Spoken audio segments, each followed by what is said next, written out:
Then, magandang hapon po sa inyong lahat. Kumusta ang January natin sa mga estudyante? Masaya? Sobrang hirap daw. Grabe ka hirap, oh. So, alam naman natin na lahat tayo ay may araw-araw na pumumuhay, no? So, yung iba kapag may pamilya na, mahirap magkaroon ng pamilya, pang-provide sa araw-araw. Ngayon naman, yung mga nagtatrabaho naman, ang hirap sa trabaho. Yung mga nag-aaral, ang hirap sa nag-aaral. Yung mga may trabaho naman na nagtuturo, nakapagod din magturo, di ba? And lahat tayo, no? May mga sitwasyon sa buhay natin na araw-araw pinaglalaban natin, araw-araw nilalakasan natin yung loob natin. So, sa hapon na to, matutunan natin dito sa salita ng Panginoon kung paano tayo tignan natin yung pang-araw-araw natin na buhay na magpatuloy tayo. No? Kasi minsan, iba sa atin, nadi-discourage sa pamilya nila, sa kaibigan nila, sa school. Yung iba, nalulungkot kahit na may pera sila. Yung iba naman masaya kahit wala silang pera. Yung iba naman wala ng pera, wala ng malungkot palalo. Diba? So minsan, nag-iisip tayo kung ang kulang sa buhay natin. Diba? Kasi minsan, pagpili lang natin yung kailangan nating baguhin. Diba? Hindi natin mababago kagad yung sitwasyon natin. Hindi kagad mababago yung nilalakaran mo pang-araw-araw na buhay ngayon. Kundi mababago lang yung kaisipan mo papunta doon. So, paano tayo namumuhay araw-araw bilang Kristiyan? Tanong mo sa sarili mo, paano ka namumuhay? Masaya ka ba? Pagod na?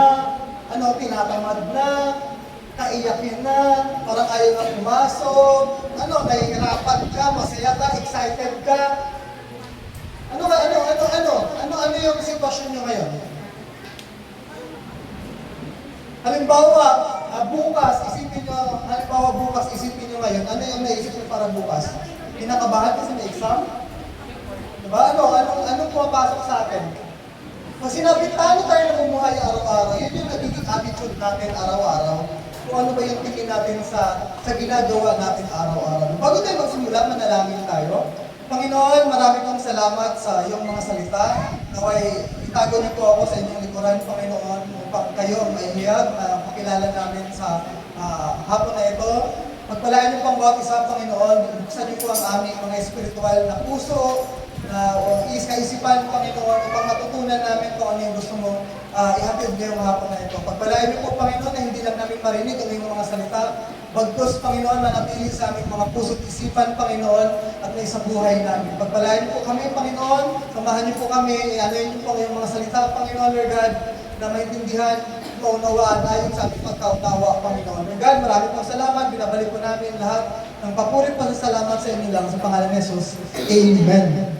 So, sabi sa Romans 5, verse 1 to 5, sapagkat napawalang sala na tayo sa pamamagitan ng ating pananampalataya, meron na tayong mapayapang ugnayan sa Diyos sa pamamagitan ng ating Panginoong Jesucristo. 2, sa pamamagitan ng pagsampalataya kay Jesucristo, tinatamasan natin ang kagandahang loob ng Diyos at tayo'y nagagalak dahil sa pag-asang tayo'y makakabahagi sa kanyang kalwalhatian.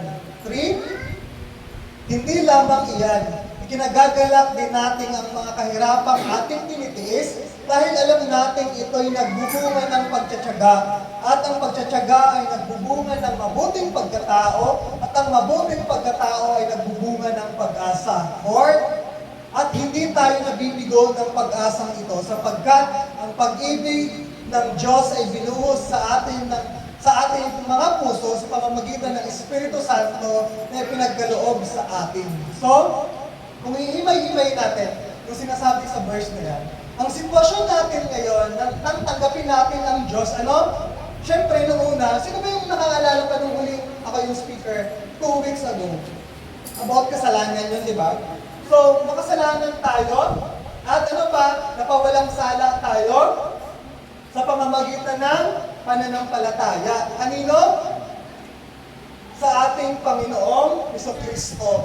So, mananampalataya lang tayo kay Jesucristo lang, wala ng iba. And Kaya tinatamasa natin ang kagandahang loob ng Diyos at higit at tayo ay nakakabahagi sa kanyang kaluwalhatian. So, tayo as a Christian, no, nung tinanggap natin ang Diyos, tinatamasa natin ang kagandahang loob na kaya nandito tayo ngayon.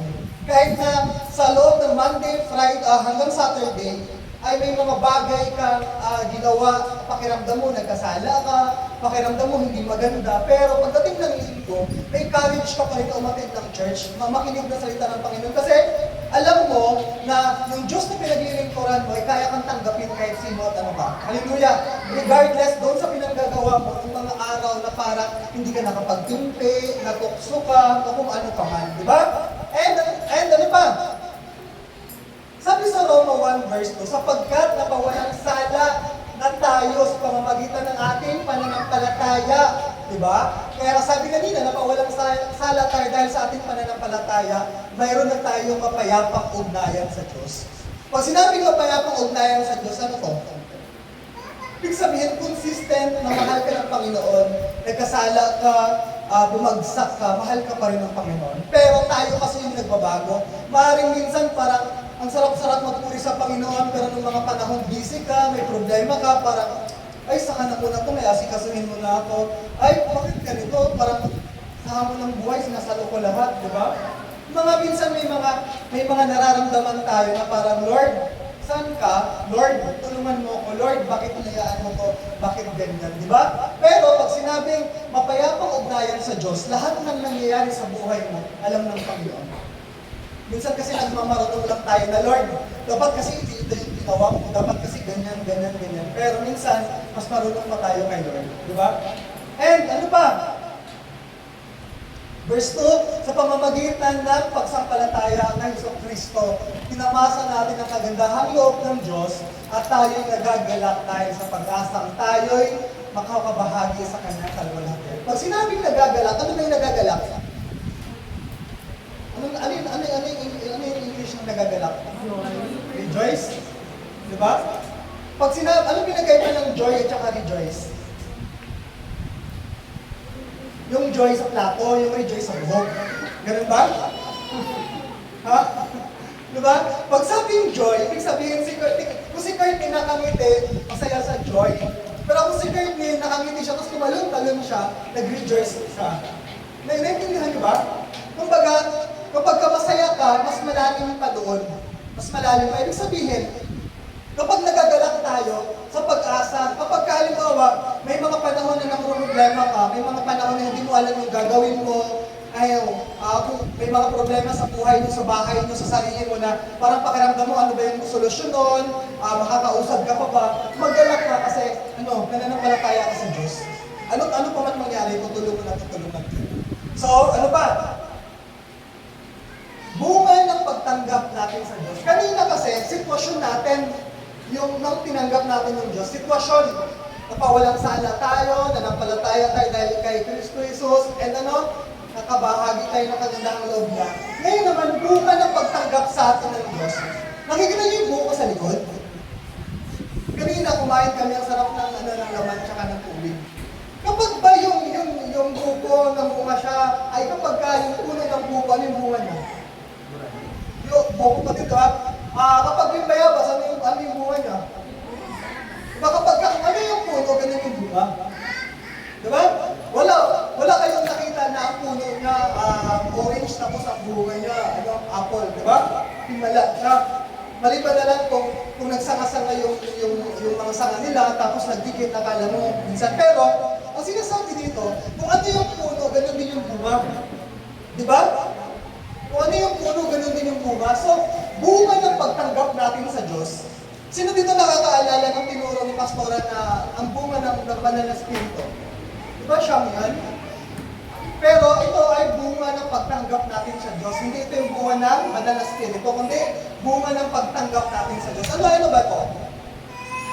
Sabi sa 3 verse 4, hindi lamang iyan, kinagagalak din natin ang mga kahirapang ating tinitiis dahil alam natin ito ay nagbubunga ng pagtsatsaga at ang pagtsatsaga ay nagbubunga ng mabuting pagkatao at ang mabuting pagkatao ay nagbubunga ng pag-asa. For ang pagtsatsaga ay nagbubunga ng mabuting pagkatao. So, kung himay-himayin natin yan, bunga ng pagtanggap natin sa Diyos. Una, mga kahirapan nating tinitiis. So, minsan kasi, inaasahan natin kapag tinanggap natin ang Diyos sa ating buhay, gaganda yung buhay natin, aayos yung buhay natin, na parang magic siya. Na parang, wala Lord, bakit ganito? Nagsiserve naman ako sa'yo. Bakit ganyan? Bakit ganito? Diba?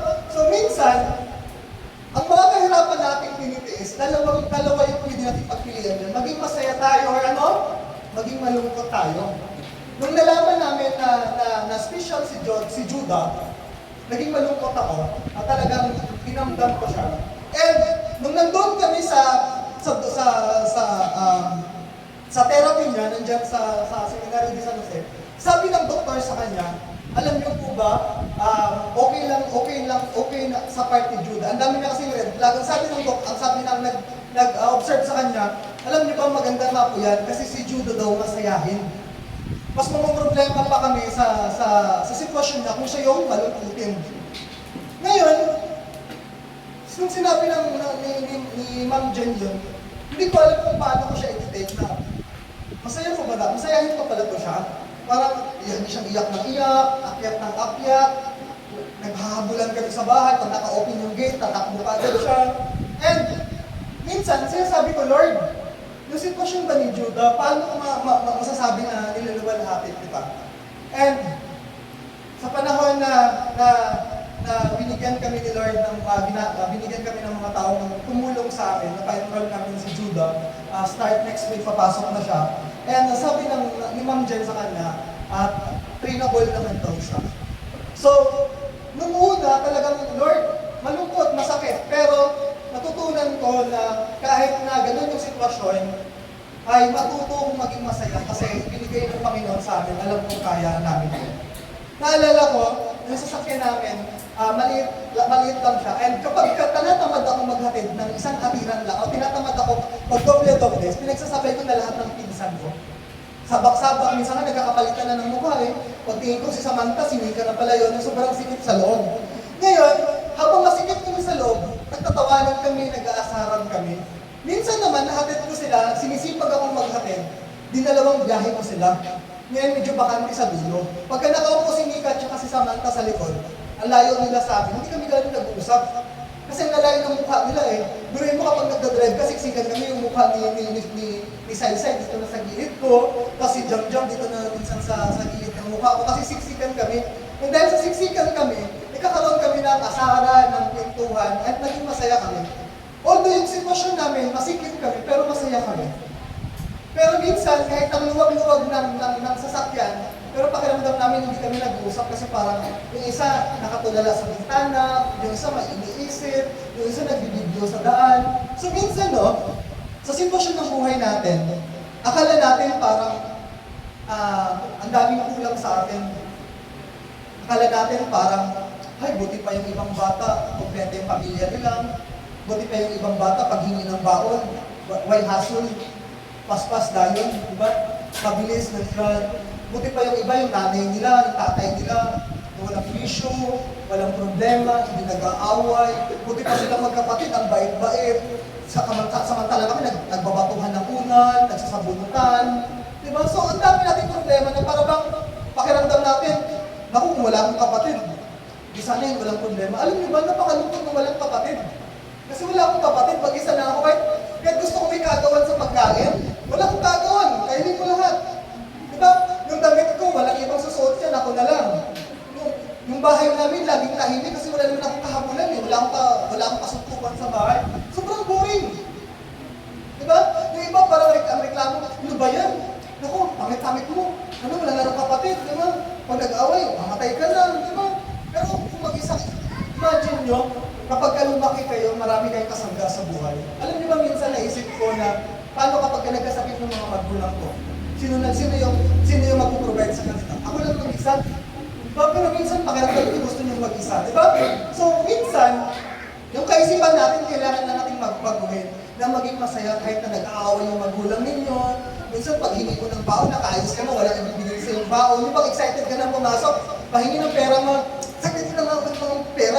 Naglakad ka na papuntang school. Kami nga dati, di ba? Kami nga dati, naglalakad lang, ang layo-layo pa, wala ang bago, saging lang. Di ba? Ganun. Papangaralan ka na. Sus, ang dami na pinapangaral, pero na-try nyo na ba minsan pumasok ng walang baon?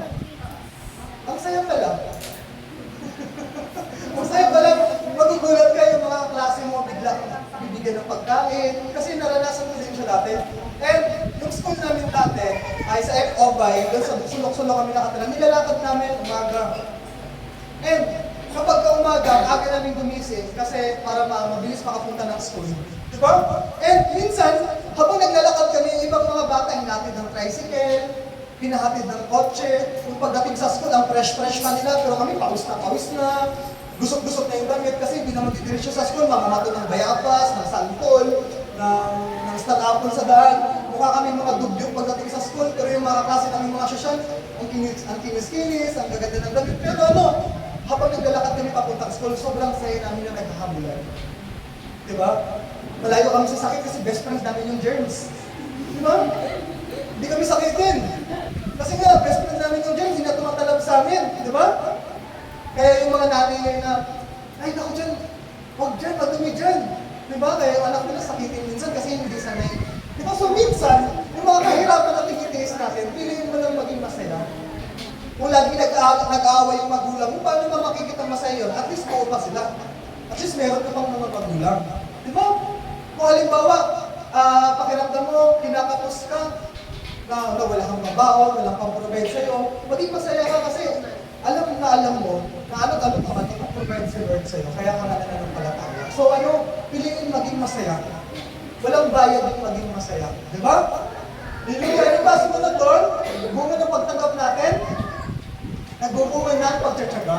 Kasi kapag nagtitiis tayo sa mga kahirapan na tinitiis natin, nagbubunga ng pagtsatsaga. Sino yung kabisado yung kasabihan na pag may tiyaga, may?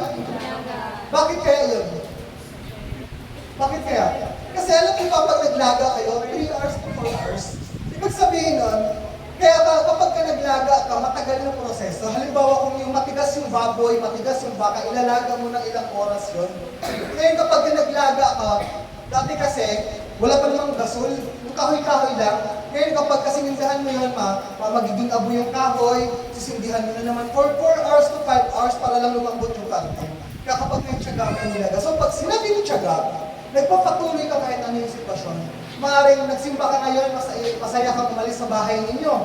Maaaring dumating yung pagkakataon, ang gulo ng bahay, ang gulo doon sa bahay, pag-alis mo. Pero nagpapatuloy ka pa rin, nagtsatsaga ka, tuloy. Di ba?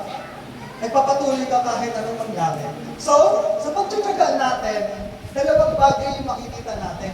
Nakukontento tayo or magre-reklamo tayo. Sino na dito yung nagreklamo sa buhay nila? Nagreklamo kasi ang ingay ng kaibigan mo. Nagreklamo kasi nadamay ka, di ba? Sabi ko, maingay sa classroom, biglang mga ngalabit, kaya nalilista kayo, di ba? Nagre-reklamo tayo. Halimbawa, nag-apply tayo ng trabaho, nung tinanggap ko nung first day mo, super blessed ka, 3 taon ka na doon, nag-reklamo ako, pangit-pangit talaga dito. Ako, may mailipatan lang ako, ayoko na dito. Di ba? So, dahil sa tagal, minsan, yung mga ini-enjoy natin ng una, nagiging reklamo na sa dulo. Di ba? Noong unang magkaibigan kayo, kung may mga kaibigan kayo, noong unang maging magkaibigan kayo, ang sweet nyo, kahit di ba? Pakiramdaman pa kayo, di ba? Ngayon, naghahampasan na kayo, di ba? Ngayon, may mga away-bati na kayo. Noong una, hindi pa ganyan eh. Parang lahat ng magagandang ugali lang una. Di ba? Pagkatagalan, kung ano talaga kayo, kung maldita talaga kayo, o ano pa man, napapakita nyo na. And sa pagkatsaga na yun, sa buhay natin, sino dito yung may mga kaya, masasabi niya yung buhay niya yung mayaman kayo? Sino dito? Yung pagdating sa bahay nyo, sa gate pa lang, naka-tiles na, pero isang linya lang. Diba, naka-tiles na, yung pinto nyo, itidipako, dilap, diba? Yung bahay nyo, yung bintana nyo, itiditulak ng kahoy, pero jealousy na, or kaya yung diba? So, minsan, pakiramdam natin kapag maganda yung bahay, mayaman na, diba? Pero kapag medyo simple na yung bahay, parang, ay, paano yun sila nagkaroon ng sasakyan? Parang, ang liit naman ang bahay nila, di ba? Pero Pero minsan, ay, mapira ba yan sila? Diba? So minsan, dinidetermine natin yung sitwasyon natin base sa nakikita natin. Di ba? Maaaring minsan, yung mga bagay na meron tayo, halimbawa, sa bahay nyo, ano ba laging ulam ninyo? Fried chicken? Ha? Ano? Sa amin, nilaga lagi eh. Nilagang itlog, nilagang talbos, gano'n. Sa inyo, nilagang baboy? Ano? Ano yung laging ulam ninyo? Ngayon, isipin niyo yung pinaka-ulam ninyo na pakiramdam nyo nakaangat-angat kayo sa buhay.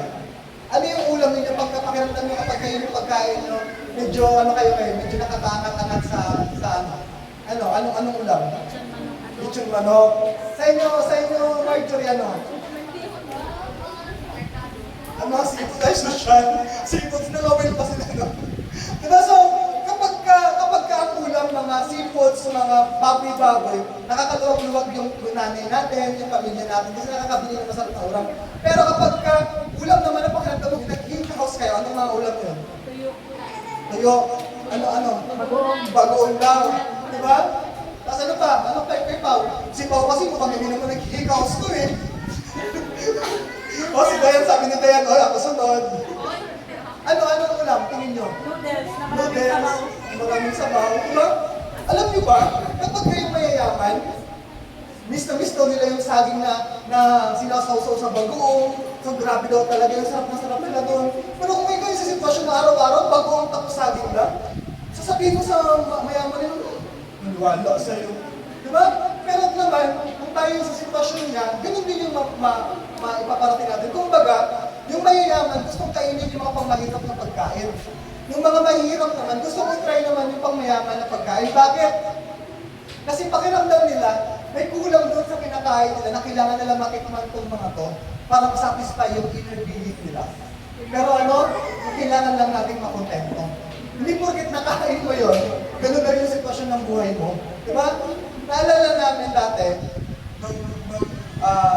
dahil nga malayo kami sa Kabihasnan, sa Iwahig kami, nagmumotor lang kami ni Pastora. Ngayon kapag umuulan, nababasa kami, ang daming bit-bit, ay nahihirapan kami. Ngayon, nung nagkasasakyan kami, masarap sa feeling kasi hindi ka na maulanan, hindi ka na mabasa, hindi ka na mainitan. Nung nagpaayos kami ng sasakyan, dahil ang daming sira, ang sakit sa bulsa. Hindi mo kagad mapapaayos kasi 50,000 halos ang gagastusin. Kailangan pa namin hanapan kung paano mapaayos. Kumbaga, yung mga natatamasa natin na simpleng bagay, simple lang din yung responsibilidad doon. Pagka umangat-angat sa buhay, lumalaki na rin yung mga responsibilidad natin. Ngayon din yun, kapag kung ano yung buhay na meron ka ngayon, makontento ka, kasi hindi habang buhay nandyan ka. Hindi habang buhay, estudyante kayo. Darating ang araw kayo na rin yung nagtuturo, katulad ni Ma'am Hazel tsaka ni Ma'am Berge. Darating ang araw yung naiingayan kayo sa mga bata ngayon. Ano ba yun? Sigaw yung mga bata. Yung mga bata ang iingay. Darating ng araw kapag kayo na yung nagkaanak, masasabi nyo na ganito pa rin pakiramdam. Diba? Hindi sa lahat ng sitwasyon, yan na yung sitwasyon mo. Darating ang araw na mag-level up kayo. Hallelujah! Amen? Darating ang araw. Hindi ka na nanampalataya sa Panginoon para nahulad dyan yung buhay mo. I-upgrade yan ng Panginoon. Pero ngayon, habang nagtsatsaga ka sa buhay na meron ka, sa mga pamilya meron ka, sa environment na meron ka, sa kaibigan na meron ka, sa pag-aaral mo, matuto kang makontento at huwag mo nang magreklamo. Kasi kapag ka nagre-reklamo ka na, ang dami mong hinahanap, ang dami kakulangan mong makikita. Pero kapag kontento ka, masaya ka. Nung nasa prison kami, may isang pastor doon na may, ano yung sakit na yung mami? Ano yung sakit na magkakamukha ba? Ano yung sakit na magkakamukha? Hindi ko mabanggit eh. Down syndrome. May anak siyang may Down syndrome. And yung anak niyang may Down syndrome, lagi niyang sinasama sa, kahit saan siya pumunta. Ngayon, yung anak niya na to, sabi ko, ang hirap naman dito.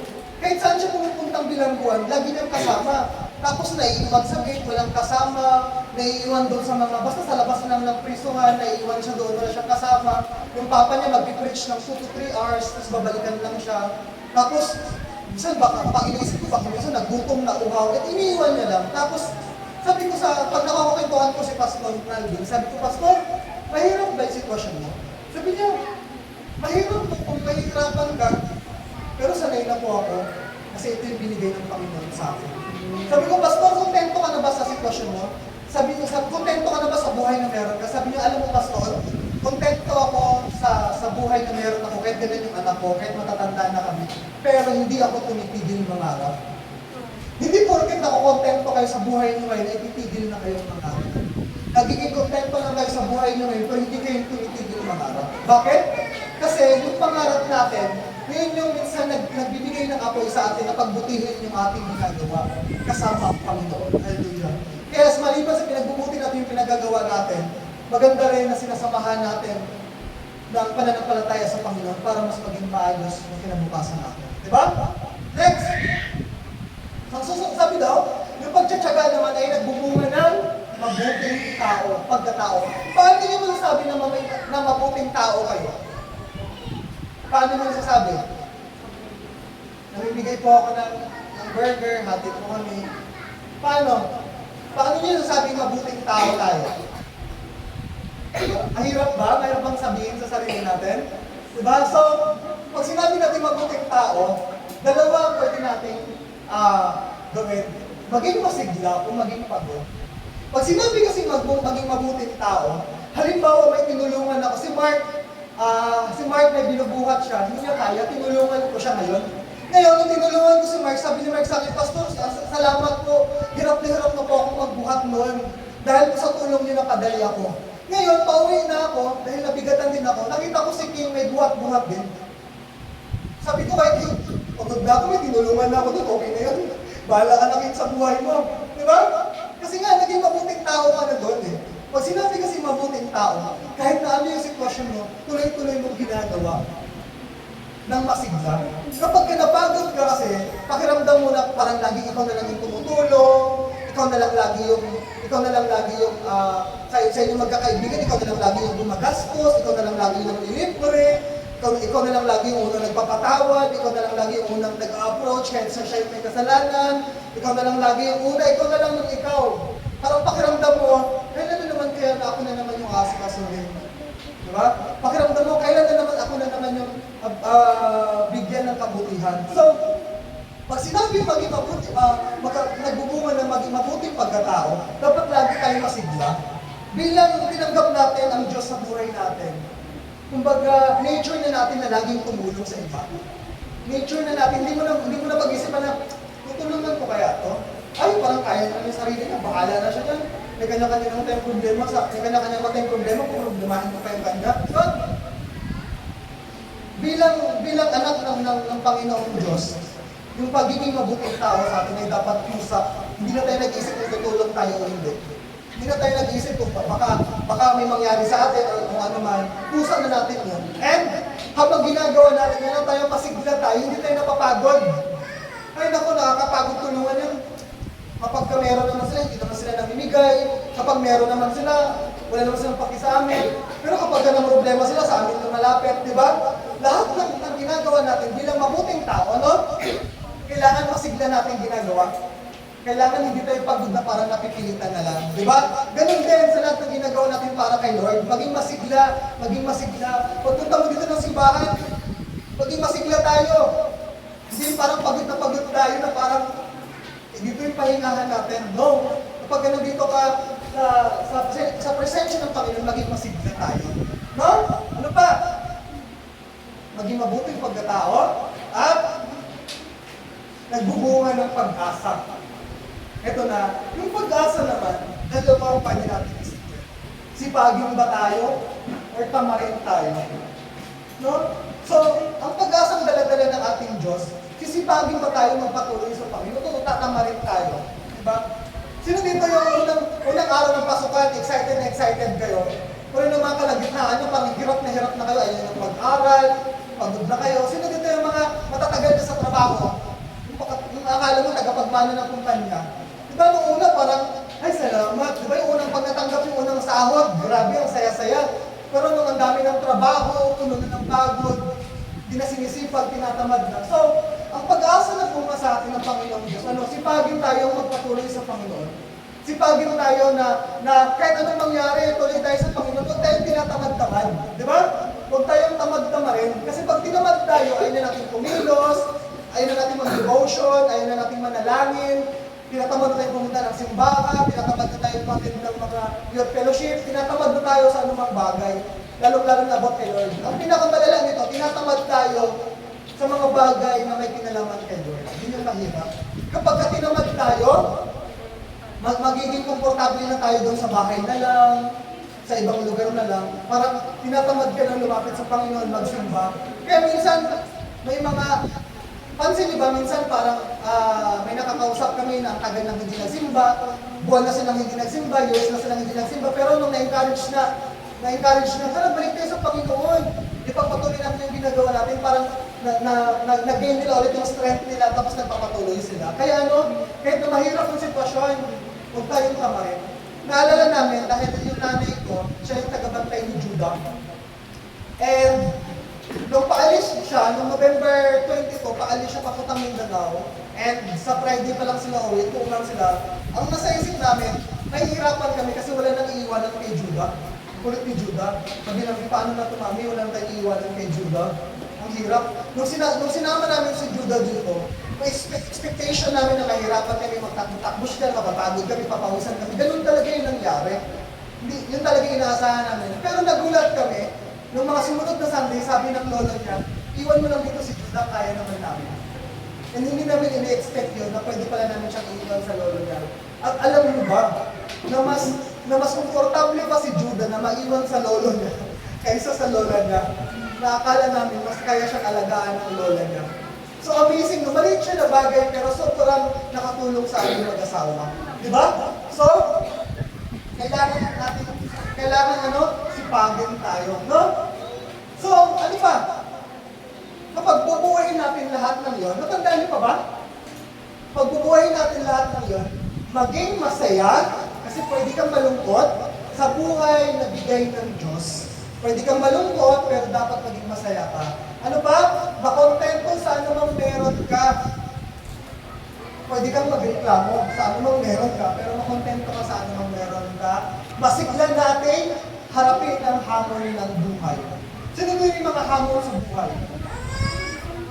Diba? Kung ano mang mga problema na yan. At upang sipagin tayong magpatuloy sa paglilingkod sa ating Diyos. Una, maging masaya sa buhay na bigay ng Diyos. Makontento sa anumang meron ka, masigla nating harapin ang hamon ng buhay upang sipagin tayong magpatuloy sa paglilingkod sa ating Diyos. At kung ayaw nyo naman ng ganyan, pwede naman din.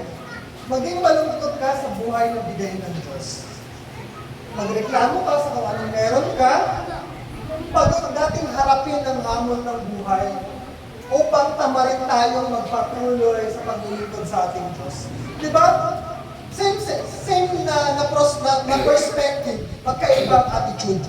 Diba? Same na sitwasyon, magkaibang attitude. So minsan, yung word ng Panginoon, ang unang i-apply natin sa attitude na meron tayo. Hindi dun sa sitwasyon natin na parang kailangan, halimbawa, nahihirapan kasi sa sitwasyon na ito, gusto natin, punit tayo ng Panginoon, ilipat sa ibang sitwasyon. No. Yung attitude natin as a Christian, yung una natin pagiging. And, lastly, sabi sa verse 5, at hindi tayo binibigo ng pag-asang ito sapagkat ang pag-ibig ng Diyos ay binuho sa ating mga puso. Hindi sa muso natin, di ba? Sa puso natin, kaya dapat pusang lumalabas. Pag-ibig ng Diyos ay binubuhos sa ating mga puso sa pamamagitan ng Espiritu Santo na pinagkaloob sa atin. Kaya, ang mangyayari for the conclusion, ang pag-ibig ng Diyos ay binuho sa ating mga puso sa pamamagitan ng Espiritu Santo. Dahilan upang magawa nating maging masaya sa mga kahirapan na ating tinitiis, magtsatsagang makontento sa mga bagay at buhay na meron tayo. And next, masiglang mamuhay araw-araw bilang isang mabuting tao and nadadala ang pag-asang kaloob ng Diyos upang sipagin tayo magpatuloy. Hallelujah, punihin yung Panginoon. Minsan, no, parang, Lord, ang bilis natin mag-surrender kay Lord kapag madali lang yung pinapagawa. Ang bilis natin mag-serve kay Lord kapag free tayo. Ang bilis natin mag-serve kay Lord kapag maayos tayo. Ang bilis natin mag-serve kay Lord kapag kaya natin yung kailangang i-sacrifice para kay Lord. Hallelujah! Kapag kaya natin ang bilis. Pero kapag nahihirapan tayo, pakiramdam natin ang istrikto ni Lord sa atin. Pakiramdam natin yung mga magulang ba na istrikto. Look, bakit siya pinapayagan niya ng magulang niya yan? Kahit anong oras siya umuwi, di ba? Kung iba yung mga anak, ganun, di ba? Kahit anong oras umuwi. Ay, ito, hindi ka pinapagalitan ng tanay ko. Kahit alas 12 ka na umuwi. Ay, hindi, kahit na hindi nga ako umuwi eh. Hindi mo na ako hinahanap.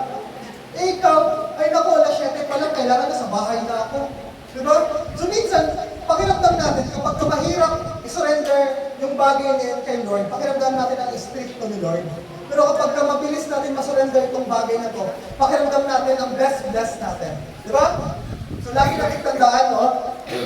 Na ang bunga ng pagtanggap natin sa Diyos ay yung mga bagay na pinag-usapan natin kanina. Yung mga kahirapan na tinitiis natin, nagbubunga yung pagtsatsaga. Yung pagtsatsaga na yun, nagbubunga ng mabuting pagkatao. At yung mabuting pagkatao na yun, nagbubunga ng pag-asa. Hallelujah! Amen? Intindihan ba natin? So, manalangin tayo, Panginoon. Maraming pong salamat sa iyong mga salita. Salamat, Panginoon, Lord God, na pinalalahanan mo kami na yung mga kahirapan na aming tinitiis, Panginoon, Lord God, ay nagbubunga, Panginoon, ng pagtsatsaga. At ang pagtsatsaga ito, Panginoon, Lord God, ay nagbubunga ng pagiging mabuting tao. At ang pagiging mabuting tao, Panginoon, ay nagbubunga ng pag-asa. Lord, salamat sa paalalang ito, Panginoon. Tulungan niyo po kami na may apply ito sa aming mga buhay, Panginoon, Lord God. Tulungan niyo po kami na kung saan namin parte ng aming buhay, kailangan namin ito, Panginoon, naway makita namin kung saan namin ito i-apply. Tulungan niyo po kami, Panginoon, Lord God, na maipakita sa mga tao sa paligid namin yung aming mga natutunan. Tulungan niyo po kami, Panginoon, Lord God, na habang tumatagal ay lumalalim kami sa iyo, Panginoon. Mas magkaroon kami ng relasyon sa iyo, Panginoon, Lord God. Na Lord, lahat ng natutunan namin ngayong hapon na ito ay hindi mawawala. Bagkos, Panginoon, Lord God, ay mga practice namin sa araw-araw namin pagsusunod. Kaya, Panginoon, pinabalik mo namin lahat. Ang mapulit pa ng salamat lang sa inyo lang. Sa magdalangin namin sa pangalan ng Jesus. Amen. So, ganun ulit yung groupings natin, no? So, lahat ng mga girls kay Ate Julie, pagtapos ng offering natin, and kay Uncle Kim naman si Mark at saka si Tim. Sa akin naman kung tatlong mga bata na to, si Saysay, si Nika, at saka si Jam. Sa akin yung mga yan. And kay Pastora naman, yung mga pa-adult na ladies. So, dito group na lang tayo apat ha. So, bago ang lahat tayo magbigay para sa Panginoon, malaya tayo magbigay sa laman ng ating puso, no? Magkano, ilan, di ba? Malaya tayo magbigay para sa Panginoon. Patay. Yung